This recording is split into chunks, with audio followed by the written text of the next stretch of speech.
guys. Aku Damelia dan aku akan membuat belajar kamu jadi lebih mudah dan happy. Ayo subscribe. Oke. Terima kasih. Enjoy videonya. Oke, di sini ada sedikit tambahan materi mengenai transport. Ya, transport pada sebuah jaringan. Nah, kemudian di sini ada dua perbandingannya, ada TCP dan ada UDP. Nah, TCP adalah sebuah cara teknologi transport yang dipakai pada virtual path. Oke, kalau yang UDP adalah teknologi transport yang dipakai pada sifatnya datagram. Oke. Nanti materi ini akan berkaitan dengan mengapa dibutuhkannya QoS dalam sebuah jaringan IP ya teman-teman. Oke, jadi kalau kita ngomongin tentang virtual path, pasti dalam mengirimin datanya atau dalam proses transportnya itu akan lebih baik ya. Dia lebih baik ketimbang sisi UDP. Mengapa hal itu demikian? Karena di sini kita baca TCP itu jenisnya adalah connection oriented. Jadi dia perlu membangun jalurnya terlebih dahulu atau perlu handshaking terlebih dahulu sebelum mentransmisikan datanya dan menyediakan paket yaitu ACK dan NACK. Ini adalah sinyal. ACK itu sinyal ketika paketnya sudah nyampe ya, sampai dan berhasil. Kalau NACK itu adalah sinyal yang akan muncul ketika pemberitahuan paketnya itu tidak berhasil atau lost gitu ya. Pemberitahuan ketika paketnya itu tidak sampai. Oke. Kemudian kalau yang TCP dia juga reliable. Jadi semua paket itu harus sampai. Jadi dia udah pasti sampai tanpa error ya. Diharapkan itu tidak ada error sama sekali.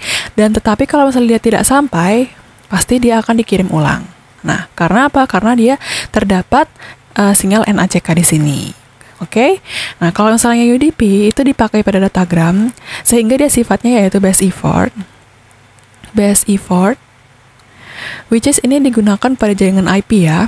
Kemudian dua karakteristik yang dia punya adalah connectionless dan unviewable. Artinya adalah dia tidak menentukan jalur terlebih dahulu ya. Kalau misalnya yang mengirimkan informasinya dia tidak menentukan, kemudian dia juga tidak terdapat paket yaitu namanya ACK dan NACK. Jadi dia tidak tahu apakah paketnya ini sudah sampai atau belum, apakah gagal atau iya, dia nggak tahu. Terus dia juga tidak ada kirim ulang. Jadi kalau misalnya paketnya itu gagal, nggak bakal kirim ulang sehingga dia tidak dapat nih, tidak nyampe paketnya itu. Nah, ceritanya gini loh teman-teman. Kalau misalnya kita punya sebuah switch ya, ini adalah switch. Oke. Kemudian switch ini saling berkomunikasi. Oke. Dan ini merupakan sebuah akses ke pelanggannya. Ini pelanggannya. Ada pelanggan A, B, C, D, E gitu banyak ceritanya ya. Ini juga F, G, H. Nah, kemudian namanya kalau misalnya si virtual path ya, dia akan melakukannya dengan cara membuat jalur secara virtual dulu. Oke? Jadi kan kalau sifatnya jaringan itu kan jalurnya sifatnya itu sharing bandwidth ya. Artinya jalur yang dipakai itu bisa dipakai bersama-sama. Oke? Jadi dia suka berbagi gitu. Jadi ini semua ceritakan nih sebuah jalanan gitu ya. Jalanan ini boleh dipakai oleh siapa aja. Oke? Bebas orang pakai siapa aja. Nah, kalau misalnya bedanya sama komunikasi seluler, dia akan menggunakan voice ya. Kemudian kalau voice itu sifatnya dedicated, teman-teman. Jadi kalau dedicated itu artinya adalah kalau orang berkomunikasi ya jalurnya buat kedua orang itu saja. Jadi kagak bakal ada orang yang numpang di sini. Oke? Nah, kalau sharing bandwidth ada banyak teman-teman karena dia sifatnya yaitu sharing ya. Kemudian kalau misalnya yang TCP, pertama-tama pas dia melakukan handshaking ya, di sini dia melakukan yang namanya virtual connection. Artinya apa? Artinya dia menentukan jalurnya terlebih dahulu dengan cara menyewa jalurnya. Dia lihat nih, oh berdasarkan bandwidth dan TTL yang dia punya, ya dengan waktu yang dia punya, ternyata dia bisa nih lewat sini, seret gitu. buat nyampe ke sana. Ceritanya ini berdua pengen berkomunikasi. Tiba-tiba pas dilihat di sini lagi rame nih usernya, yang dipakai tuh lagi banyak. Sehingga dia tahu nih, lagi banyak, kita lewat sini aja deh, seret gitu. Nah, ini merupakan salah satu keunggulan yang dimiliki oleh si virtual path. Jadi dia bisa tahu jalurnya ini udah sepi atau udah rame atau sepi, sehingga dia bisa mempertimbangkan berdasarkan TTL dan bandwidthnya itu. Oke? Dan dia juga kalau misalnya pengen lewat sini, dia akan menyewa jalurnya ini, sehingga dia udah pasti akan nyampe paketnya ke si tujuan. Kalau nggak nyampe apa? Kalau nggak nyampe dia akan mengirim ulang atau retransmission.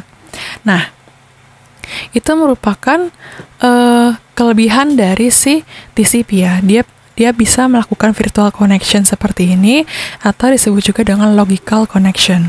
Nah, ini bisa dilihat dalam tabel routing, teman-teman. Jadi ramai atau tidaknya si traffic di sini bisa dilihat dalam tabel routing. Ini kan sudah kita pelajari kan, di mana tabel routing itu semua isinya merupakan isi-isi data-data dari sumber dan tujuannya. Oke? Nah, dari situ juga dia bisa melihat biayanya berapa. Pokoknya dia bagus dah. Ini the best. Kemudian kalau misalnya yang jaringan IP, dia karena base saver dan menggunakan teknologi transfer UDP, dia tidak melakukan handshaking terlebih dahulu.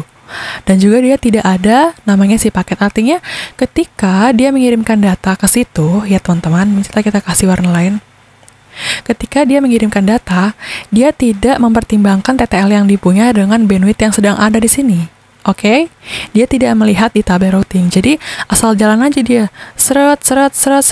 Dia tidak melihat kemungkinan bahwa TTL-nya itu bakal habis, sehingga kalau misalnya habis di sini, ya paketnya nggak bakal nyampe. Ini juga nggak tahu kok si A belum ngirim-ngirim ya, padahal katanya dikirimnya lagi gitu. Si A juga nggak tahu udah nyampe belum ya gitu. Nah, sehingga kalau hilang begini, biasanya si sumber yang di tujuannya itu akan ngomong ke A, kok belum nyampe sih? Belum nyampe ya? Nggak tahu, paketnya lost kali. Berarti ulang lagi gitu, teman-teman.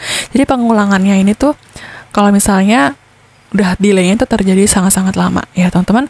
Kalau di sini si tujuan tidak perlu menunggu dengan lama karena dia terdapat sinyal ACK dan NACK.